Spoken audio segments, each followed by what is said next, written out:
So we are going to discuss about GCC in India, the future of GCCs and how prepared we are from that perspective. GCCs in India are not in its infancy, nor it's in youth. It's in its prime of its youth. Like we have 2 decades of GCC experience in India, and we are thriving. So, Abhishek, I essentially want to ask you, like, what has been the driver for GCC to flourish in India and make such an impact? I mean, we've started with cost arbitration to doing small projects, taking product ownership, and now heading on to product innovation and product leadership within GCC. So what have been the drivers for this journey? Thank you, and good afternoon, everyone. Thanks for having us here. So I'll talk about Optum first. So Optum, over a period of last 2 decades, we've really become the strategic powerhouse for our parent organization. And I can tell you about the 4 things which has really been the way through we have been able to transform ourselves from a small unit into a large unit for Optum in India. The first one, to my mind, is, especially in the healthcare space, is very important, is how we have developed a talent pool which is consumer-focused, which has got a consumer-centric approach. There's one way to look at what is a consumer need, build products and solutions around that. But in the healthcare space, it becomes much more intimate, right? Which means that you need to have the customer at the center of the entire ecosystem. To be able to create that, we have focused heavily on being able to train our people, look at the multiple dimensions of our organization, and the kind of members that we have got a privilege to serve, and to be able to create a comprehensive learning for our employees around that. So that has been one of the big areas. The second one I would say is nurturing of the talent, right? If you were to look at the GCC space, today in India, if you were to look at it, 65% of the population that we have in India is below 35. Most of them are technicians, clinicians, or technologists like you. What happens is we have to figure out a way to be able to bring them into the organization through the proper talent acquisition process, training, development, learning, and so on and so forth, so that they really find a career with us and to be able to build that proximity with the parent organization. The third I would say, and is a very important one, how do you operate as one global team? As a GCC, it's very important that we adapt the culture and the ethos of the parent organization. In absence of that, you'll not be a true GCC, you'll just become an entrepreneurial startup. We have been focusing very heavily to be able to make sure that we, despite of operating in multiple geos, operate as one single team with a single mission and single vision to be able to do right by the members that we serve. Last but not the least is how in the last couple of decades we have moved from being just providing a cost benefit to really becoming an innovation hub. When you talk about innovation, it is and all of them kind of tie together. When you talk about innovation, it is not just about process automations, but it's also about how are you thinking about the new products, new ideas that comes into the market, how do you adapt that, and how do you really take it back to the core business to be able to serve it back to our members and the customers that we serve. So those are the 4 broad things that I would say Udupa has been critical to the transformation of Optum, but I would hazard a guess that that is applicable for all GCCs across India. In fact, you being a technologist, I thought might be, what if I switch the question back to you for a moment, saying that while I said all this, technology is going to be a very essential ingredient and a catalyst to the entire process. How do you see technology play in India and the talent in India to be able to support the larger GCC cause in India as we progress on this journey? Thanks, Abhishek. Very insightful. You put human at the core of everything: customer obsession, talent development, and finally, of course, you landed a technology question on me. So technology is close to my heart. So what I want to highlight here is that while we see the success of GCC and we are getting ready for GCC preparedness in the next decade, the Indian ecosystem is really strong. We have close to 3 million children doing mathematics and physics every year. Out of that, 2 million children prepare for JEE and JEE Advanced, which is like basis for technology, physics, chemistry, and mathematics. 1.4 million children write these exams, competitive exams. 0.5 million actually get more than 50 percentile of the marks. And almost 0.1 million end up in these top schools. But these other 2.9 million children are not going anywhere. They are all just a percentile, 0.1 percentile different. So we have a strong ecosystem, and that helps in building that technology. Then I always like to add a story to technology. I'm very sure, like in North India, you are very familiar with pan and the betel nut.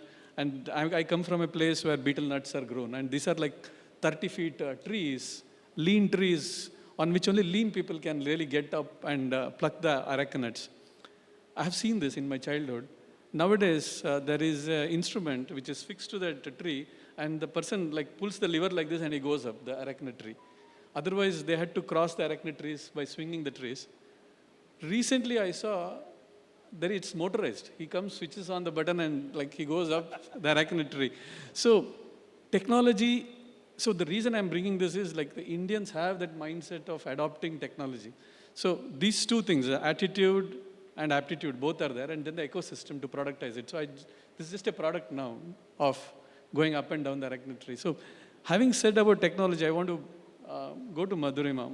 Madhurima, like, technology and AI is in the center of everything, and it is disrupting the industry, and that is what is causing our digital revolution or digital transformation, which requires heavy investments. As a leader of in the industry, how do you prioritize strategic goals, and how do you fund these things while keeping in view of the existing resources, commitments to customer? How do you really prioritize these things? I think it's a fairly complex problem, but it is made simple if we focus on our end objective, right? And be very clear in terms of what we are trying to drive here. If I look at American Express, for many generations and many decades, we've pretty much been focused on delivering world-class service to our premium customers, right? And technology has been an enabler for us as we deliver this service. It has pretty much helped us advance what we can offer to our customers. If I go back in time, almost 1.5 decades back, Raghu, we were the first ones to adopt machine learning algorithms to pretty much drive our lowest fraud rates in this industry. We were also the first in the financial services to invest in something like AI labs, where we were invested in doing research and development in this space so that we are always ahead in terms of solving our problems backed by AI. And over time, it has manifested itself into marketing, offers, as well as servicing, right? If I look at one of our latest examples, we are, just like healthcare, a company which is inundated with documents, right? Documents in the shape and form of contracts, invoices, bank statements. And one of the primary asks of ourselves as risk managers is to extract intelligence from these documents, which otherwise takes multiple man-hours to be able to do that. How is technology helping us? It is pretty much, automating some of the mundane tasks in converting what used to be spent in days and weeks into a few minutes, right? And it is helping us then invest our time into more complex problems that we can, at the end of the day, still deliver our promise to our customers. So I think in short, I would say AI and technology needs to complement us, needs to complete our organizational goal and not really compete with us. And that's what lies in the secret sauce in terms of how we function with technology and be very nimble to adopting what's changing out there. Abhishek, anything to add on to this? No, I think she has really said it very well in terms of how do you complement instead of compete, and how do you really, help our employees do the best job, through any kind of technology. I'll say this again, for us, especially in the healthcare, the key is whatever you do, be it with the technology, processes, or whatever, you have to keep the customer at the core of it, because the moment you take customer outside of the core, you could be actually doing some things which is not good for your business. So while really, complementing the business, the idea is to be able to, keep the customer at the center of it. Yeah, Abhishek, you are a true businessman. You're continuously bringing customer obsession and talking about directly linking into top line and bottom line. So, Madhurima, as you talk about AI, ML, and these advancements, I'm very sure this is causing a lot of disruption. And I believe the disruption that the startup ecosystem has brought in the industry is probably also coming through this AI transformation. So what are your thoughts around it? I think we have to pretty much learn from what the ecosystem is offering us on the table, right? We have a spectrum of startups, fintechs, GCC like ours. I think we're all focused on solving business problems, sometimes fairly large, but sometimes also very specialized. I think what we need to seek out is which are those startups, which are those solutions out there which are very niche to solving the problem, learn and adapt from there, and kind of, imbibe that into our ecosystem, but still tune to our organizational goal. I think Abhishek spoke about how we can be very close to the parent organization. I feel GCCs today have evolved ourselves rarely being any kind of back-end operations, right? Strategic outcomes, decisions are being driven by GCCs here. And that's pretty much because we are able to keep our minds and eyes open of the innovation that is being driven in the country and adapt ourselves and leverage the best in terms of talent as well as in terms of techniques and solutions. But we have to invest. We have to be very strategic in investing into that evolution of innovation, whether it is uplifting the talent of our own organization in terms of the skills, whether it is about providing technology in terms of options, in terms of what techniques you can use, or even being able to have a free hand in terms of trying out a few things. May not always succeed, but we will definitely learn along the way. And that backing is very, very important for a GCC. Yeah, this resonates very well with what you're saying.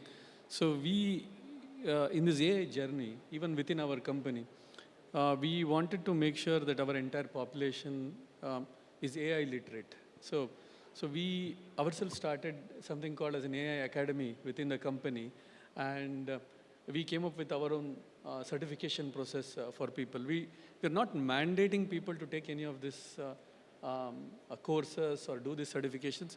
We are just telling them how AI is disrupting and how it is going to be the future of all the tech companies, including GCCs. So the adoption is very much, very high. I mean, I was very surprised.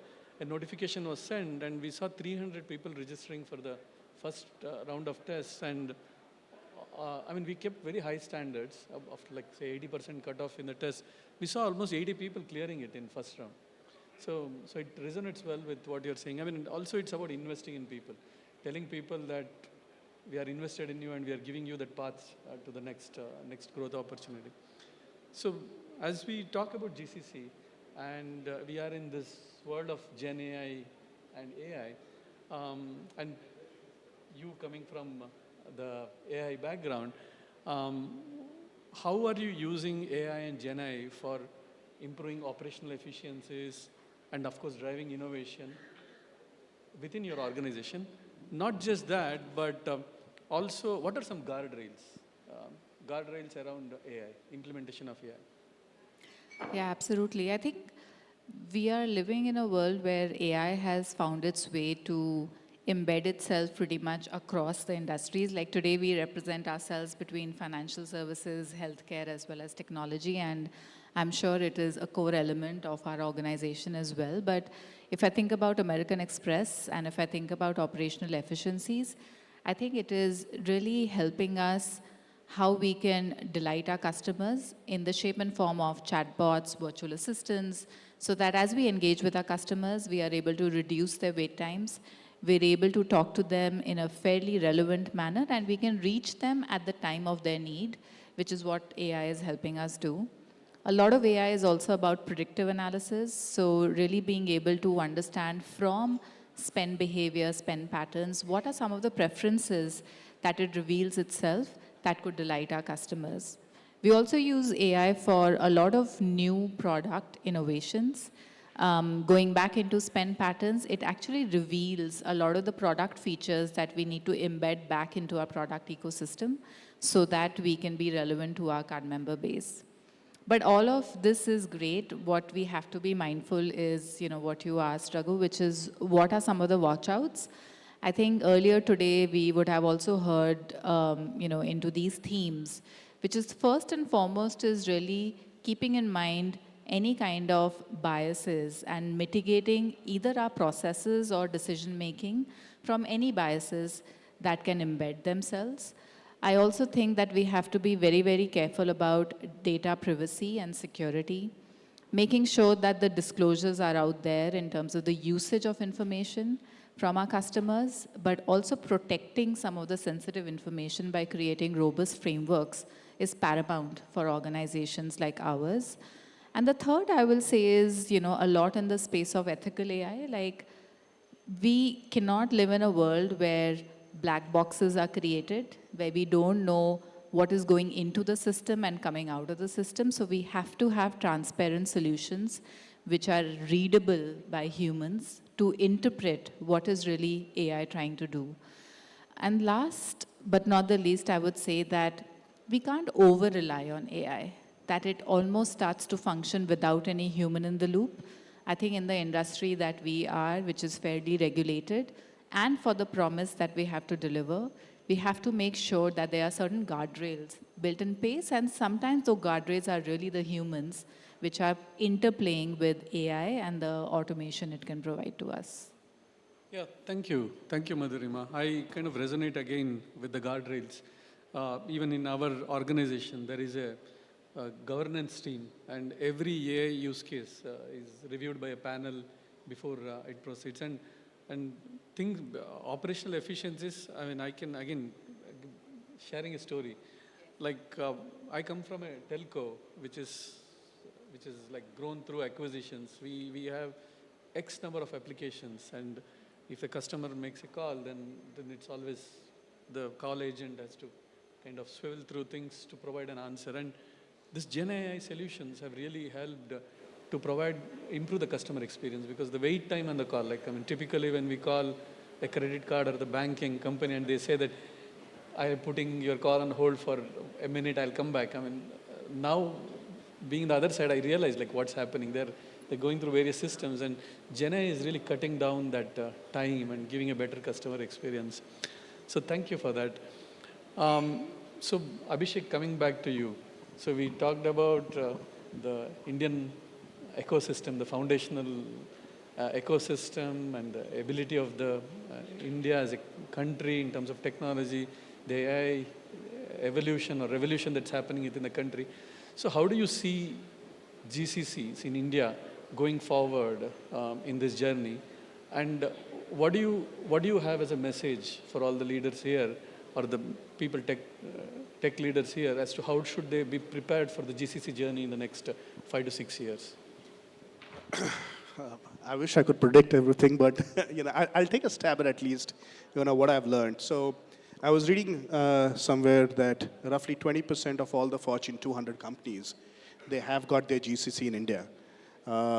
It is expected to be 50% of all the Fortune 200 companies having their GCCs in India by 2030. So that's how the growth could look like in the GCC space, purely in terms of more and more organizations coming in. The other thing that I was alluding to earlier is about the talent that we have, right? There was a nasscom report that was published where India and China were kind of put at the most matured in the GCC space. It's primarily because of talent, right? So the talent that we have is going to, again, play a very, very critical role. Operations efficiency is going to be table stakes, right? So if I were to look at what we need to be ready for, if so much of growth and so much of demand is going to be there in the pipe, what do we need to be ready for?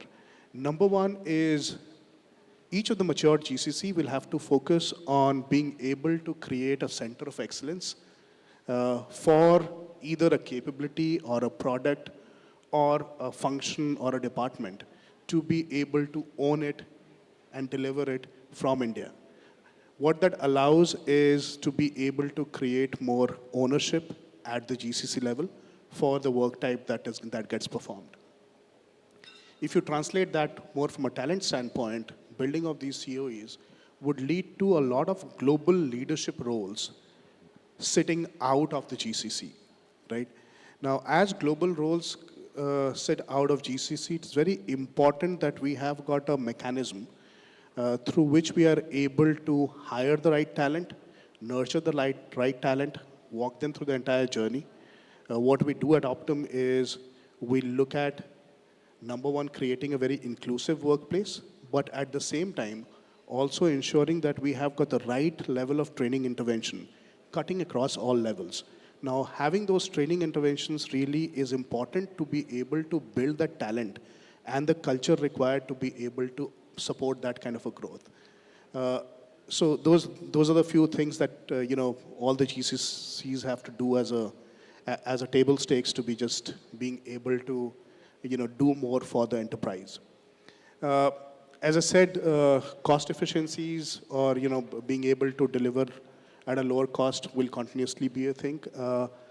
I think what's going to happen is GCCs will have to look at beyond their traditional hubs to be able to look at more developing ecosystem within India, to be able to get there and be able to access more and more talent and to be able to scale through that.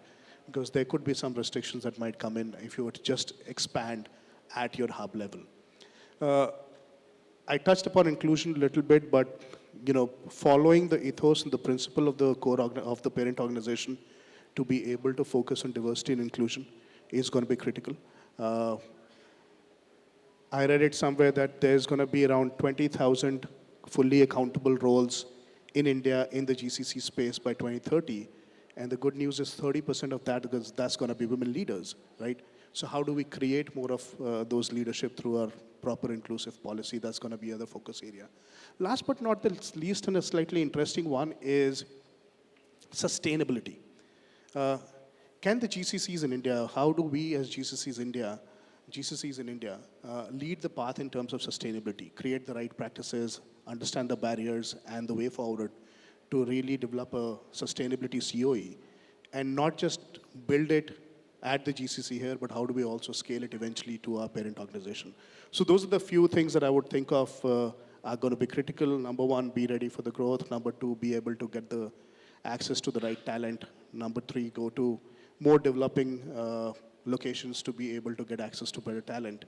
Develop a center of excellence for the capability, product, platform, whatever it is. And last but not the least is see if sustainability could be a center of excellence that can be developed at the GCC. So that's how I would frame it. I think I'll just maybe say one or two more sentences. I think, Abhishek, you covered it really well.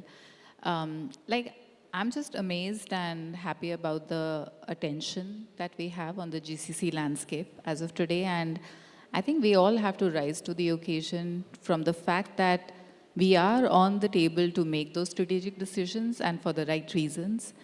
We are also here to pay it forward for the economy to build the right set of talent pipeline, but also to be really groom the next generation, and that lies on us. American Express, as an example, recently built the largest global campus in India, right? It just tells us the commitment it has to a country like India as it sets its campus here. But it also asks of us in terms of rising to the occasion and what we need to do as we stand as leaders, seasoned leaders in this company. So I think a really exciting space and a lot to look forward to everything, Abhishek, you said. And it's that time to shine. Great insight, Abhishek and Madhurima. If I had to put it in my AI language, you gave a perfect LLM response. You gave a perfect LLM response. Maybe and, that's behind it. And Madhurima gave a response to the prompt. Can you refine this? So thank you both. So I'll probably close it. We just have about 10 seconds. I think with the vision and the playbook that you kind of both kind of laid out for the entire audience here, GCCs are going to play a great role in the vision for this country, that is Vikasit Bharat. And I'm very strong believer that GCCs will make this Bharat a Shrestha Bharat in the coming days. Thank you, everybody. Yeah. Thank you.